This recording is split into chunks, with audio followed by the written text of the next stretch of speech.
आज हम बात करेंगे कॉन्स्टिट्यूशनल लॉ में आर्टिकल 14 से जुड़ी हुई दो लैंडमार्क जजमेंट्स के बारे में। हमारी पहली जजमेंट है Anwar AS Mohammad versus state of West Bengal 1952 Supreme Court. West Bengal special courts act को चैलेंज कर दिया गया था इस ग्राउंड पर कि आर्टिकल 14 को वायलेट करता है। West Bengal special courts act जो कि प्रोवाइड करता था कुछ पर्टिकुलर ऑफेंसेस के स्पीडी ट्रायल और उसके प्रोसीजर के बारे में, उसे चैलेंज किया गया था।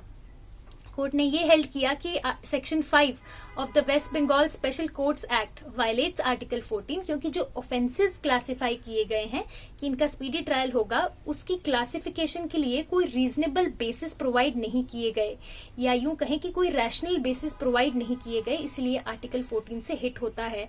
साथ ही कोर्ट ने आर्टिकल 14 के लिए टेस्ट लेट डाउन किया which was like should be treated like. Court ने यह भी कहा कि आर्टिकल 14 स्टेट से राइट नहीं छीनता पर्सन्स को लेजिस्लेशन के पर्पज से क्लासिफाई करने का, लेकिन जो क्लासिफिकेशन है वो रीजनेबल होनी चाहिए, रैशनल होनी चाहिए, और जिस डिफरेंस के आधार पर क्लासिफिकेशन की जा रही है वो इंटेलिजिबल डिफरेंशिया पर बेस्ड होना चाहिए और उसका एक रैशनल नेक्सस होना चाहिए एक्ट के ऑब्जेक्टिव से।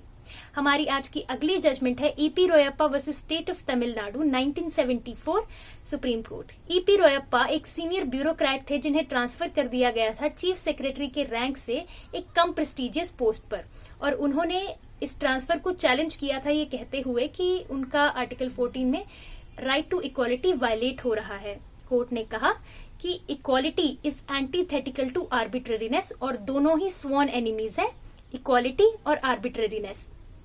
One belongs to the rule of law in the republic, while the other belongs to the whim and caprice of the absolute monarch. Article 14 right to equality की बात करता है, और अगर पब्लिक एम्प्लॉयमेंट की बात करें तो आर्टिकल 16 फोर्स में आता है। जो भी एक्ट, गवर्नमेंट का जो भी एक्ट या कोई भी मान लीजिए लेजिस्लेशन है जो इन दोनों से हिट होता है वो अनकॉन्स्टिट्यूशनल होगा।